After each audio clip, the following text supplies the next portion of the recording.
napanood yung interview ni Kalingap Dan kay Ruel of Malalag. Siguro simulan natin to guys.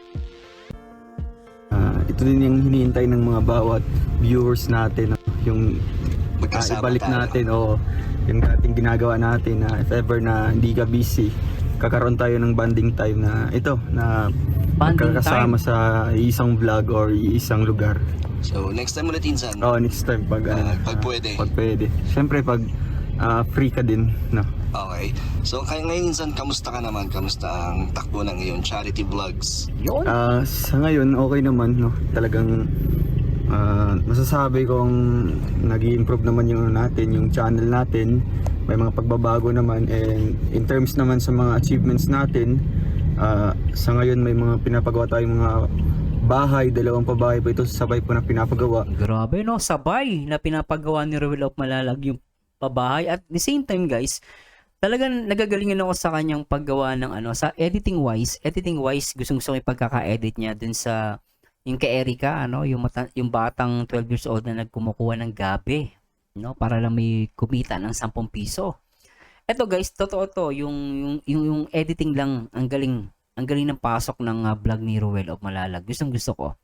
Now, please comment down below kung agree kayo. Pero gusto ko guys yung pag-atake o yung execution sa vlog niya, especially sa charity. At mamaya papanoorin natin guys yung isa pang charity niya. Anyway, tuloy muna natin to. And marami na po tayong napupuntahan or natutulungan ng mga beneficiaries po natin na Yun, maganda. yung iba in-refer sa atin at yung iba talagang sariling scout din natin. Kaya nagpapasalamat po ako, although hindi naman sa lahat ng oras na mataas yung views natin, di ba? Kaya ayan, challenge sa akin na pag bumaba, paano natin i-handle ng maayos, and syempre paano din natin mas ipapaangat pa ulit. Okay. So dalawang pabahay mo pa lang ngayon. Dalawa. Dito sa Bicol. Dito sa Bicol. Yung isa sa Si Boy Saging. tapos na yun. Okay. So sino Yung isa sa Panganiban. Okay. Doon, yun ang mas pinakamalayo. Kaya siguro once a week lang namin napupuntahan doon. Pero may mga may kinokontak ako doon kung halimbawa kulang yung materyales o kaya pampasweldo, may nakukontak ako na kapitbahay nila. Nanay Emma yung beneficiaries ko doon. Okay. And Grabe sipag ni Ruel, no? Ang dami niyang ginagawa, guys. every time naman na may lakad ako dito, nakikisuyo ako kina Kuya John Rivera, ang babait at sipag din na magpahati doon ng mga pangmaterials. Kaya ayun, kahit sa ganyang paraan, alam ko na Nice. makakaya ko din yung 2 pabahay na ito. So ngayon Grabe, 2 pabahay. Doon ako believe kay Ruel of Malalag at talaga namang wala akong masabi dito guys 2 pabahay ni Ruel of Malalag. Ang galing. nakita ko kanina yung isa mong pabahay na si Sa Mercedes yun, Just Just Ivan. Baby nakita ko boy, na baby boy, parang tuntua ikaw din ang parang nagmamanage lahat doon. Lahat. So kahit pasahod Sobra. ng mga Kahit gumagawa doon, pasahod. ikaw din. Kahit pasahod siya nagmamanage. Ang galing naman. Nakakatawa, ano? So paano mo hinahandle din Insan? Magastos ba? Stressful ba ang magpabahay? Para sa akin, okay naman siya kasi nga lahat ng mga binibili, no, lahat ng ginagastos nakatali naman, naka-record naman. And syempre may mga may mga reports tayo sa ating sponsor na Galing. ganito napunta, or sa ganito Okay, para napupunta yung mga binibigay Pera, nila. oo. Eh syempre okay naman siya kasi nga yun nga sabi ko, pag tumataas yung channel ko, doon na din tayo mismo kukuha pang halimbawa makulangan ng materyales o kaya walang Tama. pampasweldo, syempre sa atin na din tayo kukuha. Ang galing. Di ba? Ito yung guys. Ito yung charity vlogger na kabibiliban at talaga namang sasaluduhan mo kasi talaga nililista niya eh. Napaka-importante kasi ng isang ng kahit any projects guys, any projects, iba pa rin talaga naglilista. No, at the same time, sabi niya rito, nagre-report siya sa mga sponsor, tapos yung kinikita niya sa YouTube, pag may mga kulang, di niya kinukuha. Galing no? So, well managed. Sana wag magbago si Ruel, and keep it up. Galing. Pero sa ngayon may mga tumutulong man, kaya nagpapasalamat po ako. And para sa akin, hindi naman siya bago sa akin, no, yung ganyan, kasi nga doon sa Malalag Sanay na siya. napabahay na ako Oo, doon, and sanay na lahat siya. ng yun is successful naman na Agree. I turn over sa mga beneficiaries ko. Kaya Sanay na si masasabi ko Ruel. na medyo nasanay na tayo na kung paano mag-budget, Galing, ano? paano yung itatali lahat, i-report yung mga lahat ng mga expenses. Syempre, update natin Husay. para sa mga pabahay na yun. Okay, so ano bang pinagkaiba ng pabahay mo sa Malalag na ngayon dito sa Bicol? Dito, ay doon sa Malalag pa lang, masasabi ko doon is pang probinsyang pabahay. Oh. And dito probinsya naman pabahay. is although pang probinsya siya, pero yung budget is medyo tumataas na yung budget sa isang bahay. Halimbawa kanina, yung budget doon is talagang more than 100,000. Kaya overall siya sementado. So, Maganda yung kinalabasan nun pag matapos. So yung pabahay mo is nag-level up at nag-improve. Oo, kasi doon sa amin talagang pa lang baguhan pa lang tayo sa pag-YouTube, kaya hindi Galing, pa kumikita. yung ingranding mga pabahay kagaya kay Insan Rab na talagang Hindi pa siya kumikita sa YouTube, di ba? Nabanggit niya ata yun, no? Parang bago pa lang siya pero nakakapagbabahay na siya. Galing, ano? yung mga pang subdivision type na o kaya mga pang mansion oo. type na ng mga pabahay. Parang pag subdivision no? Oo, mga ganyang mga klaseng pabahay. Talagang pare-pareho siya. So may anong feeling Galing, naman Insan na dalawa ang pinagsasabay mong pabahay? So Dalawa, sabay. Galing. paano mo Challenge yan, binabalance challenge. to? Paano mo namamanage yung sabay mong pabahay? Paano mo namamonitor? Yun nga ang sabi ko kanina, doon sa Panganiban, although ilang hours dito pag biyahe, no? Kaya ang iniisip ko pag mapunta ako doon, kailangan may mga beneficiaries din ako na at the same time mapupuntahan ko. Kasi kung lugi din kung yun lang ang Yun lang. puntahan, di ba? Malayo eh. Tama yun. Malayo siya. So ayun, may mga beneficiaries din ako na malapit doon sa pinabahayan ko, kina Boy Saging, yung kapitbahay niya. Boy Saging. Kaya pag mapunta ako doon, 3 vlog yung gagawin ko. Pero halimbawa kung wala po akong vlog doon sa kina Boy Saging, sinachat ko yung ko doon, yung pinagkakatiwalaan na mag-update sa akin na kung anong kulang, anong mga dapat bilhin ng mga materyales. So in that way, medyo less hassle sa akin kasi nga Okay. hindi na ako pwede na pupunta doon agad-agad, no, kasi nga halimbawa walang kulang na materyales. Kasi kung doon kasi kina Nanay Emma sa Panganiban, hindi sila gagawa unless kung walang pasahod that day. Kasi nga ganun. ang sa kanila doon is naghanap buhay sila. Tama Yung naman. yung pagkakabod, araw-araw kailangan may uwi silang pera. Kaya Okay. ayaw ko talaga na gagawa sila doon tapos Walang walang trabaho. sahod. Walang sahod, oo.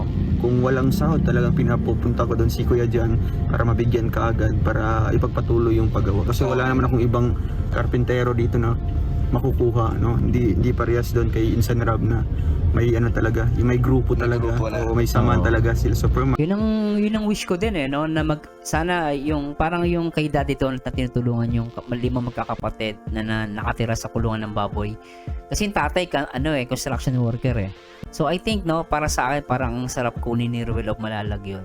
So from that mag-start siya na magtayo ng sariling team na mga karpentero, no. At the same time nakakatulong kung sustainable, may yung tatay nila magkakaroon ng trabaho, at the same time sustainable yung sahod, at the same time matutulungan din ni Ruel, di ba? Kasama pa niya yung mga anak niya. Sana ako wish ko talaga magkaroon siya ng sariling group na mga karpentero kasi malaking bagay yung guys, no? Mac, Super JR. Kaya dito sa akin, nagpapasalamat din po ako doon sa Mercedes kanina na pinuntahan natin kasi andyan si Kuya Alex, sa kanya galing yung mga karpentero na gumagawa doon, no? Kaya papasalamat din po ako na sa ganyang paraan is meron tayong mga mapagkakatiwalaan na mga karpentero. Ano Galing, masasabi mo Insan sa mga taong nakapaligid sa'yo na tinutulungan ka at sinusuportahan ka? Ay grabe, talagang nagpapasalamat po ako kasi noon medyo maliit pa yung channel ko, hindi naman Galing. gaano karami yung mga ganitong sumasama sa akin, pero sa ngayon May marami na. tumataas yung channel natin, tapos marami na yung sumasabay. Sumasama, Pero no? hindi po sila sumasabay para lang magka-views kasi may mga, yun ang sabi na na You know, may kanya-kanya po silang mga rules, no? May ginagampanan din sila. So, ito malinaw to sinabi ni Ruel. May sumasama, hindi lang for the views. Sabi niya rito, merong ginagampanan talaga yung mga kasama niya. Ako naniniwala ako guys na nakikita ko naman Yung ako para sa akin guys nakikita ko yun Ang problema lang, pag talagang hinanapan mo ng butas, talagang, di ba? Pero kung ako nakikita ko, guys, lalo na, di ba, merong sila Regan kasama niya. So, I think, para sa akin, guys, nakakatulong yung mga kasama niya. No? At kilala, mas, kumbaga tayo, di tayo pwede humusga. Ang nakakaalam at nakakakilala sa kanila si Ruel. At agree ako doon, guys, no? Anyway, correct nyo ako if I'm wrong, pero naniniwala ako bawat kasama ni Ruel, ako agree ako doon, sinabi niya hindi lang for the views. Talagang merong ginagampanan bawat isa, yung kasama niya palagi. Anyway, tuloy natin to, guys. Ano na, may kanya-kanya po silang mga rules, no? May ginagampanan din sila. Mabuti yun, no? Sa atin, no? May tulong din po na binabalik sa atin, kaya napapasalamat po ako. At sana sa lahat po ng mga viewers, no, huwag niyo pong pag-isipan po ng masama yung sumasama or isinasama ko, Tama kasi yun. sila po malaki po ang role nila dito sa ating pagbablog, no? Kasi halimbawa kay Kuya Regan, di po din po ako makakapunta sa iba't ibang lugar kung wala po ang sasakyan niya. Ako, exactly, agree ako doon. Malaking bagay yung guys. No, unang-una yung safety ni Ruel. Kasi ako, pabor ako na magsasakyan na siya eh. Kaya ihatid sundo siya ni Regan. Ako, pabor ako guys. I don't know, ako mali ako. Kasi kesa naman yung motor, di ba last time medyo naano natin yung motor, no? Para sa akin, kung may sasakyan si Ruel, syempre, kung di naman niya inuuna pa talaga yun, okay lang. Pero at least, it's a practical na makisakay siya kay Regan. No, kay Boss Regan, kay Kuya Regan. Para sa akin okay na okay 'yon. No, comment guys, this is only my opinion. Kasi at least safe si Ruel makakarating. 'Di ba? As long as sabi nga ni Ruel, meron silang rules at meron silang ginagampanan. Agree ako doon. At ako nagpapasalamat kay Boss Regan, kay Kuya Regan, 'di ba? Huwag natin pag-isipan ng masama. Hindi ko din madadala yung napakaraming groceries or bigas kung wala din yung taga-bitbit. Tama. Kaya ayan, marami pong mga may mga kanya-kanya po silang rules dito sa pagsama sa akin, hindi lang puro behind the scene. Kaya ayun, kasi nga imbis na mag-charity sila that day, so ayun, sinasama ko sila para din may ako, halimbawa magdala ng mga ayuda o kaya pabahay, magbibili ng materyales. So sila Talagang laki ng laki ng role nila Regan at yung ibang mga kasama niya, no? Kasi sabi kaysa daw mag-vlog or mag-scout ata, mag-charity, sumasama na lang sa kanya kasi kailangan naman talaga niya, no? Pero nyo guys, 2 pabahay sabay. I think hindi kaya ni Ruel yun kung hindi siya tutulungan ng mga kasama niya. At tama ako, agree ako doon. Ako, kung malawak lang unawa mo, maiintindihan mo yung mga kasama ni Ruel of Malalag, malaki ang role. No? Malaki yung role na ginagampanan nila. Para sa wala naman problema yun, guys. As long as sa charity pa rin naman mapupunta yung ginagawa nila. Di ba? Nasa iyo na lang kung mag-iisip ka ng masama sa kanila. Pero para sa akin, is only my opinion, agree ako dito sa sinasabi ni Ruel. At sabi ko nga, si Ruel ang nakakaalam at nakakaunawa sa nangyayari. Kung ikaw lang, di ka naman kasama ni Ruel, mag-apon, no, umaga, tanghali, gabi, hindi ka naman kasama, hindi mo maiintindihan. Pero kung nanonood ka lang, madali po muna. Madali po muna, pero wag kang manira, di ba?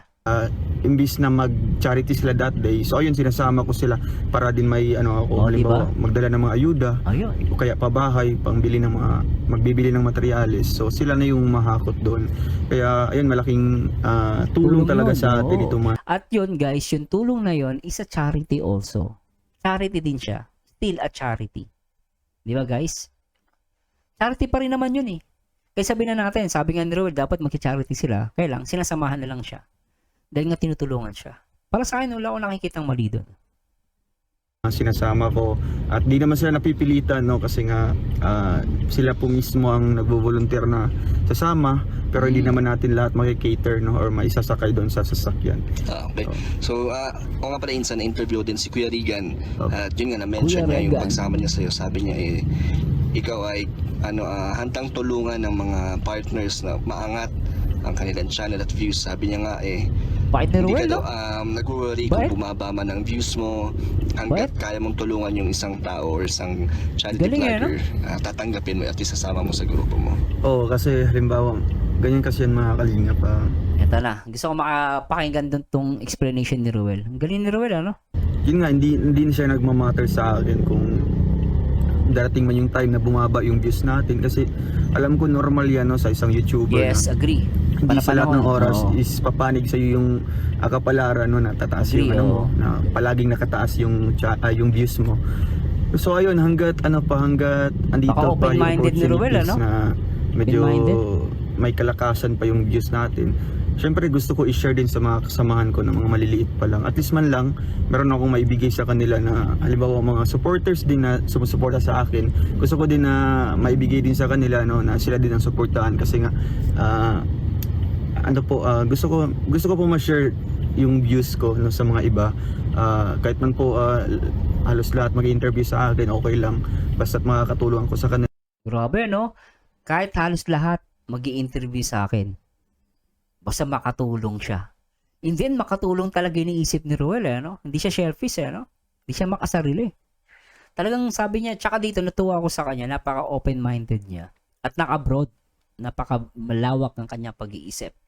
Tanggap niya if ever na bumaba yung ano niya, yung views niya. Totoo naman yun hindi naman sa lahat ng pagkakataon umaayon sa iyo ang panahon Darating ang time, bababa yan, biglang tataas. So, normal yun, lalo sa YT, lalo kung matagal ka nag-YouTube. Pero sa kanya, nagustuhan ko sa kanya, sinabi niya, kahit sino mag-interview sa kanya, ang mahalaga, makatulong. Galing, di ba? Kasi sila din po ay naglilingap din, nagcha-charity din, no. Saan sila kukuha ng kanilang pang-charity kung wala ding views yung Tama. nila, mga Tama. upload nila. Oo. Kaya mukhang give and take na din siya, mga kalingap, no. Exactly, give and take. Aani mo naman kung, di ba kung talagang mahina Kasi guys, tandaan nyo, meron talagang, sa YouTube kasi, meron talagang malakas, meron talagang mahina. No, hindi porket ginawa mo to, malakas ka na. Sometimes, kailangan mo talaga ng promotion from the big channel. That's true, guys. Hindi lalaki channel mo kung hindi ka rin mapopromote. That's why, no, yung collaboration, yung iba nga guys sa mga YouTuber, nagko-collab sila para lang tumaas yung Ang masakit pa, pag nag-collab, ang ginagawa nilang collab, minsan nag-aaway sila kunwari. Pero collab yun, hindi nyo napapansin, nag-aaway, sasagutan, pero hindi nyo alam collab yun. Part din yun ng promotion para maging maingay yung nila. Pero ito guys, ako natutuwa ako dito sa paraan nila Ruel of Malalag. No, nagko-collab sila sa charity. Tumutulong si ganito, like Kuya Regan, papagamit siya sa kanya, di ba? Tapos yung iba naman magi-interview, inaalaw ni Ruel. So ayun, para sa akin lang mali talaga doon, guys. At totoo yun, hindi lahat pag nag-YouTube ka malakas ka, hindi po. That's the reality. Ito dito humanga kay Ruel. Naintindihan niya na talagang mahirap naman talaga. No? Not unless kapag talagang merong pupuna. Di na natin kasalanan yung guys kapag meron talagang pumuna. No? Masama na lang isip nun at mata nun. No? Hindi masama pumuna, huwag ka lang talagang manira. Yun ang katotohanan. Tandaan nyo guys, may pumupuna sa magandang layunin, meron pumupuna para lang makabutas. Nagbibigay ako sa kanila, at the same time nakakatulong din sila sa kanilang mga tinutulungan. So parang win-win situation. Mukhang charity din yung ginagawa ko, kasi may purpose yung pag-interview nila sa akin. Tama. Kagaya ngayon, may purpose ito. Pag halimbawa magkaroon din ng revenue, yun din po ang gagamitin natin pantulong. Diba? Yun, Diba? galing. Di ba? Nakita nyo? Narinig nyo? Di ba? Yung ginagawa ni Ruel kay Kalingap Dan, totoo to guys. Tumutulong na siya kay Kalingap Dan. Kasi ito, views to Kikita si Kalingap Dan dito. Di ba? Galing Nadali mo insan. Di ba po? So parang win-win sa inyo pareho, Oo, di ba? yun po. Kasi nga, Tiro nyo guys, habang nag-i-interview si Kalingap Dan, hindi siya kumokontra. Pabor siya palagi kay Ruel. Kasi tama naman yung sinasabi ni Ruel Si Kalingap Dan na yan Kalingap Dan na yan. Si Kalingap Dan, may respetado rin to sa Kalingap Di ba? Matubang din yan. Pero nakita nyo guys, hindi siya kumukontra sa pinsan niya. Agree pa hindi siya. naman po sa actually sinasabi na lugi daw ako kasi nga ako yung mababa na, tapos sila yung Hindi po, kasi nga ito po. Kaya nga po nagcha-charity kami, nagtutulungan po ito, no. Hindi po competition itong Diba? YouTube dito. Agree, Hindi po competition. Hindi yung competition. Pagkus po ay ayun, nagtutulungan bawat isa. kung meron bang maliliit pa lang na channel, kakayanin nating maiangat pa, no? Para kasi sila may potential din na makatulong din sa kanilang Agree. kanilang lugar o kaya kung ano mang pwede nilang mahanap o sino pwede nilang malingap. Kaya ayun po, Tulungan na lang. sharing na lang. Tsaka isa lang namang Di ba? Natutuwa ako, sabi niya, tinitignan niya to as tawag dito, talagang nakalimutan ko guys. Ginagawa niyo talaga to, no? Para talaga makatulong. Yun ang maganda. iisa lang naman ang ating Saka yung mindset niya na hindi ito competition. Di ba? Pag competition kasi ang isip mo, gusto mo ito gusto ko ito lang ang mataas. Ito gusto niya, di ba? May ganun eh. Minsan may mga tao gusto ito idol ko, gusto ko ito lang siya ang sikat. Dapat ito lang ang sikat. Iba hindi makikilala. Hindi ganun si Ruel eh. No, itinuturo niya sa ako, especially sa reactor niya, no, Ruel reactor ng Rochelle. Itinuturo niya sa akin na ito ay hindi competition. No, wag niyo akong itaas, wag niyo akong i-compete sa iba, or wag niyo akong ikumpara sa iba. Ang sa akin lang makatulong. 'Di ba? Pero pag ikaw yung tipong content creator o tao na ito idol ko no? Dapat siya lang mataas. Siya lang ang higit na nakakataas. Ay, naku, delikado yun, guys. Lahat aawayin mo. Kasi ang nasa isip mo, makipag-compete. Pero kung babalik ka sa pinaka-basic, dapat mong isipin, ginagawa ito para sa charity at makatulong. Di ba? direksyon o layunin, di ba, ang makatulong. Under one umbrella lang tayo. Yan. Diba? Si Kuya Bal yung main natin, main founder natin, kung ano yung advocacy or Agree? mga legacy ni Kuya Bal. Tayo din yung magpapatuloy niya, di ba? Tama, oo. Hanggat malakas pa yung channel natin, syempre tulungan natin sila, no? Diba? Para Oo, matubang kailan pa tayo yun. tulong kung mahina na, Yun diba? nga eh. So, Kaya ayun, at least man lang may ano tayo sa kanila, maibigay na suporta din. okay. So, ngayon insan, paano mo na-maintain na ilang months ka ng number one, hindi ba nakaka-pressure sa sarili mo na kailangan mong maging ma-maintain ang views mo or maging top 1 lagi? Anong iniisip mo niyan? Para sa akin, insan, yun ang sabi ko kagabi sa live Siya ko na competition yung pagiging top 1 is bonus na lang din sa akin. Kasi tama. noon pa man Bonus na lang, nagcha-charity tayo, wala man po yung mga ranking na yan. Pero naipagpatuloy ko pa rin hanggat kahit nag-aaral ako. 'Di ba? Sa ngayon, bali bonus na lang yan na consistent top 1 tayo. Pero para sa akin talaga, di talaga doon bumabase. Gusto ko na nagiging top 1 ako in terms sa mga charity works na nagagawa. Kasi Di ba? Hindi dahil rank Totoo yun Yung nagagawa mo, isa pag charity, yun ang pinaka-importante. Top 1 ka nga. For example, mataas ka sa pinaka-top 1. Pero hindi mo naman ginagawa yung tamang pagcha-charity. Wala din yun. Di ba? Naganda ako. Marami akong natutunan dito sa video na to. Tutuwa ako sa sa mga sagot ni Ruel Talagang hindi pa ako mukontra guys Lahat pabor No? Pero guys, hindi naman dahil bias ako. Dahil totoo naman yung sinasabi ni Ruel. Wala akong pwedeng kontrahin. Di ba? Natalis kukontra kayo guys. Please comment down below. Pero para sa akin, hindi ko makontra si Ruel. Kasi tama. Nagsasabi siya ng totoo. Di ba? yun talaga masasabi natin achievements, no? Hindi nagmamatter doon kung mataas yung views agree. mo that month. Magmamatter yan doon sa mga ina-upload mo na mga charity or Yun. achievements or mga accomplishment Tama mo. yun. Tama. Kaya ayun tama po, yun. bali content na lang din yan ni Sir July, no? Kasi nga bonus na lang din sa atin Oo. ma-recognize, ma-acknowledge yung ano Part na natin. lang ng Syempre yung content mga yun. efforts din natin, di ba?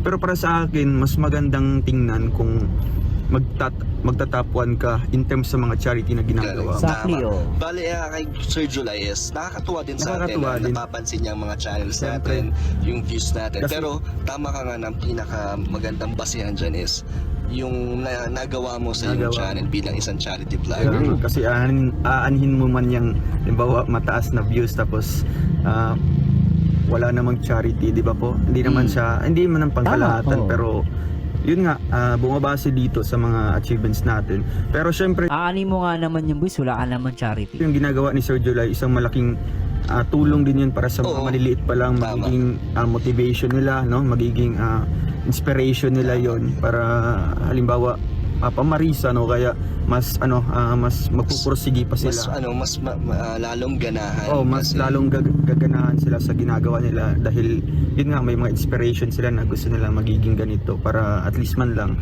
lahat-lahat ay aangat lahat. Okay. So napakaganda ng sagot mo doon, Insan. So ngayon, Insan, di ba, ngayon lang ulit ako nakasama sa iyo sa yung pag-vlogs as a charity vlogger.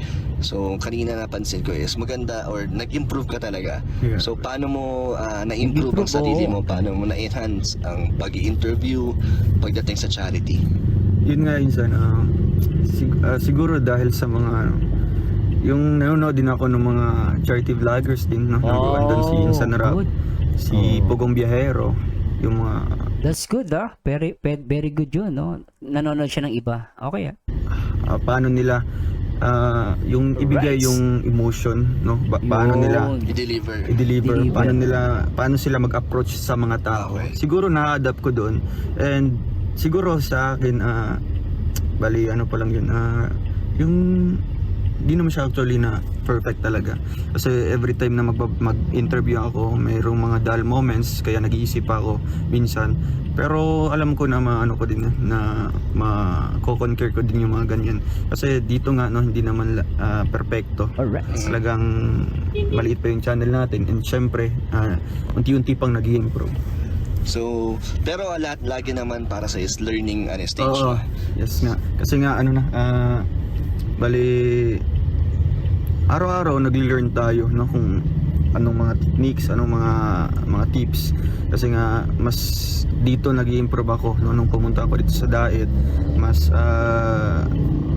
mas ginaganahan sila sa panonood dahil may mga bago o kaya may mga ito nga, may magagandang mga subject matter yung mga natin na vlog natin. So, Galing, ano? ngayon, Insan, ano ba ang tips or tricks mo sa mga gustong umangat or gumanda ang kanilang content sa pagbablog? Paano Alright. i-advise mo sa mga katulad natin charity vloggers? Para sa akin, based lang po sa experience ko is Experience. yun nga, bali yung kunin mo yung loob ng mga tinutulungan mo, bali yung di naman siya bali yung sympathy, no, kasi yung sympathy, mga kalingap, is bali yung simpatyaan doon, mukhang ikaw yung nagmo-motivate sa kanila, no. Iba din yung empathy, kasi yung empathy nakikisabay ka din sa kanilang emotions. Mahirap yun kasi kung nakikisabay ka, so mukhang ma-out of focus ka, wala ka sa focus na sa oo, yung totoo. main purpose talaga is mag-interview Totoo naman yung guys, mamaya biglang nandun ka sa point na biglang naiyak ka din. Makakalimutan mo na yung dapat mong sabihin. Totoo naman to. sa kanila. So ayun, bali nilalagay ko yung emotion ko sa kanila, no, bali kung ano yung emotion nila, mukhang ko din, mukhang nakukuha ko din, kaya ang sarap ng ang sarap sa feeling na ganyan, na medyo na-experience mo din, no, or ini-experience mo din yung Tama. kanilang sitwasyon. Kaya kanina talagang gustuin ko man na talagang umiyak, no, kasi nga dahil sa nila, sa sitwasyon nila, pero hindi ko ginawa kasi nga baka mawala sa or masira yung pagbablog ko. Tama. So syempre yung commitment mo sa sa pagbablog, no, kung dapat Galing, no? Pero anyway guys, puputulin muna natin yan, no? So habulin ko lang yung oras natin. Mahaba-haba pa to, pero guys, ako totally talagang masasabi ko, talagang napapahanga ako dito kay Ruel Love Malalag. Ang galing guys, talagang masasabi mong matalinong tao to, at ang ginagawa niya guys talagang from the heart, no, not for the views, di ba? Mahirap nga naman mag-focus ka sa lang, sa views. Aanin mo yung ranking, no, mataas nga yung ranking mo, pero yung charity mo naman wala din, di ba? Pinakamahalaga naman dito, hindi mo isipin na competition. Dapat isipin mo is makatulong. At syempre, yung mga dumitikit sa kanya, talagang nasa kanya is matulungan din niya. Di ba? Anyway, panoorin natin guys yung kay Kuya Brooks. No, may pamagat Kalinga Prab, Jack,